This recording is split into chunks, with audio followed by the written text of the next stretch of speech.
2월 19일 목요일 매일 묵상을 시작하도록 하겠습니다. 오늘의 본문 말씀은 요한복음 6장 60절에서 71절까지의 말씀입니다.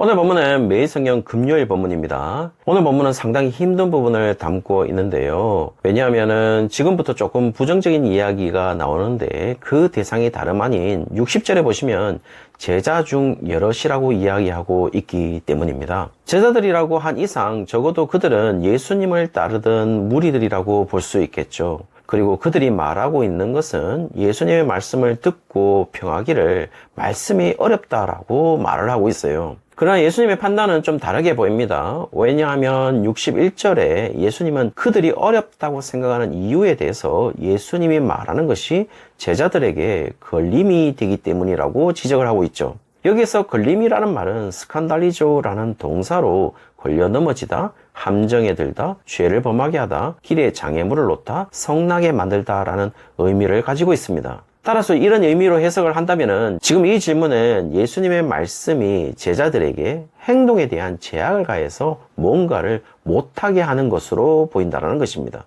따라서 예수님의 말씀은 어려운 것이 아니라 예수님의 말씀 때문에 자신이 하고 싶은 대로 할 수 없는 것에 대한 제자들의 불편함을 말하고 있는 것으로 여겨집니다. 그 이야기는 예수님의 이야기가 교육적인 수준이 너무나도 높거나 지식적으로 이해하기 힘든 어려운 수준에 있거나 전혀 알아들 수 없을 정도의 힘든 이야기를 하는 것이 아니라 지금 충분히 이해될 수도 있고 알아들을 수도 있는 이야기를 하고 있는데 제자들은 단순히 불편할 뿐인 것이죠. 다시 말씀드리면 자신들이 원하는 대로 행동하고 싶은데 자신의 행동 하나하나가 모두 예수님의 말씀에 걸리는 것이다 라는 것을 말해주고 있는 것이죠.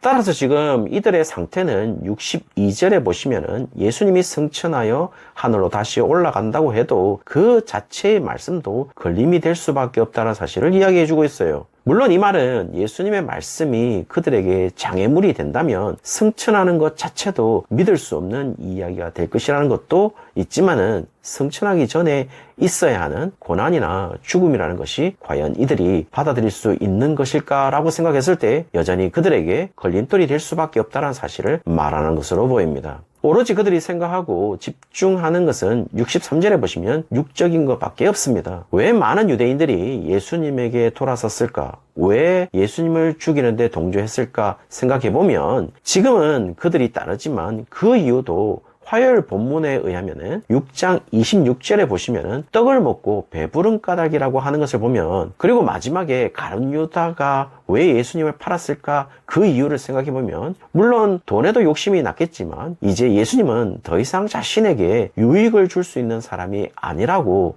더 이상 떡을 주거나 배부르게 해줄 사람이 아니라고 판단되었기 때문이 아닐까요?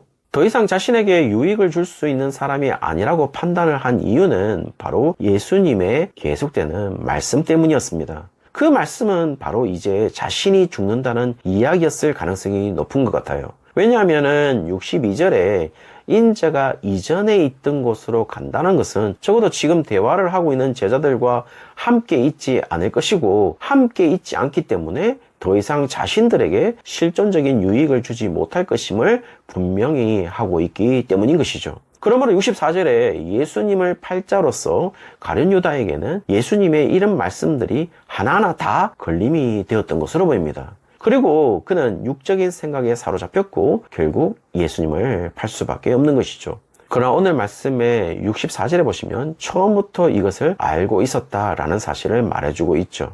결국 예수님의 말씀은 우리의 육적인 유익에는 관심이 없어 보입니다. 결과적으로 가룟 유다의 생각은 변하지 않았다라는 이야기를 하는 것으로 보입니다. 그리고 가룟 유다뿐만 아니라 66절에는 그 제자 중에서 많은 사람이 떠나갔다라고 말을 하고 있어요. 예수님과 다니지 아니했다라고 말을 하고 있습니다.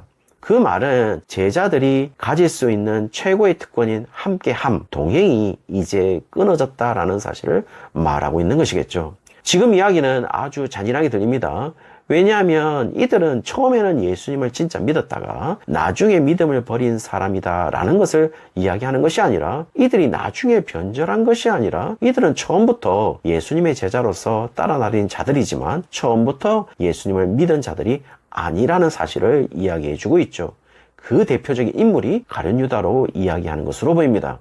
그래서 70절에 보면 너희 중에 한 사람은 마귀라고 이야기하고 있어요. 그리고 71절에 그 마귀는 가룟 유다라는 사실을 정확하게 다시 확인시켜주고 있는 것이죠. 사랑하는 성도님들, 사실 우리를 힘들게 만드는 것은 지금까지 존경하고 진짜 그리스도인으로 생각되어지고 진짜 목사로 생각되었던 분들이 갑자기 사람이 180도 변해서 또는 360도 변해서 전혀 다른 사람이 되는 경우가 많습니다.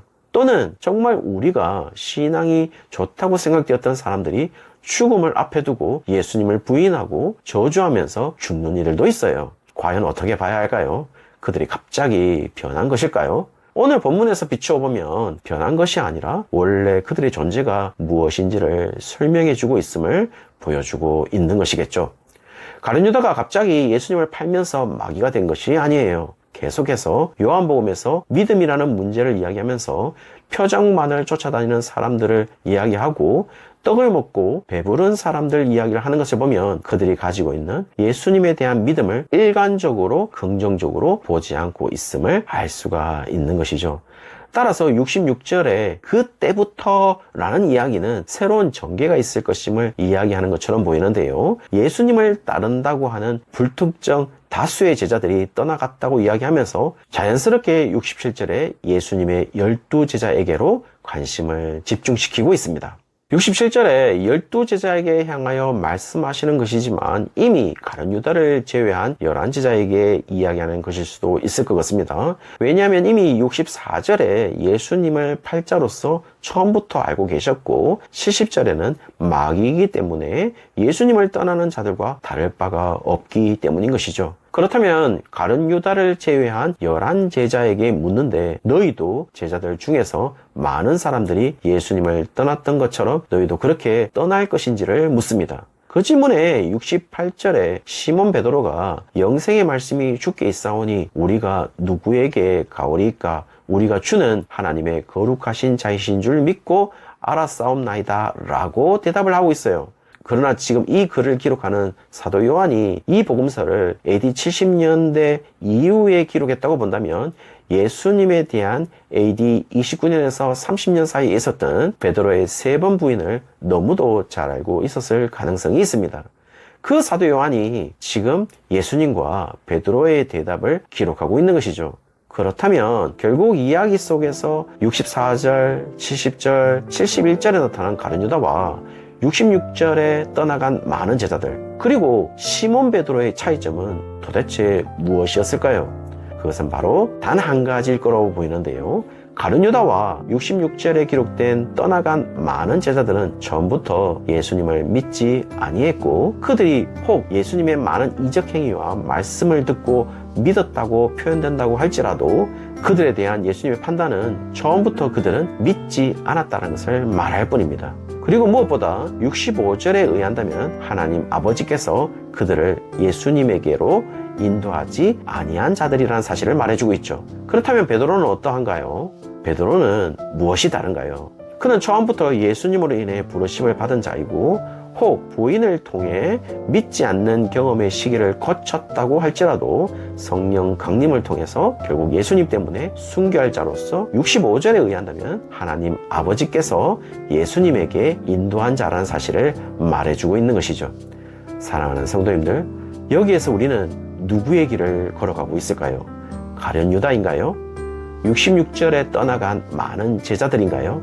아니면 베드로인가요? 다시 말씀드리지만 우리에게 결단을 요구하는 것이 아니라 우리가 누구인지 이미 결정되어 있다는 사실을 말해주고 있습니다.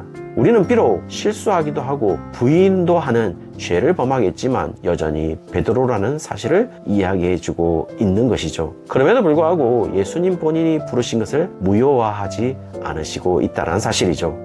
그러므로 우리는 예수님 때문에 순교할 수 있는 특권을 부여받은 성도들인 것이죠. 이 사실을 잊지 않고 오늘도 우리의 삶을 살아내는 모든 성도님들 되시기를 주의 이름으로 축원합니다.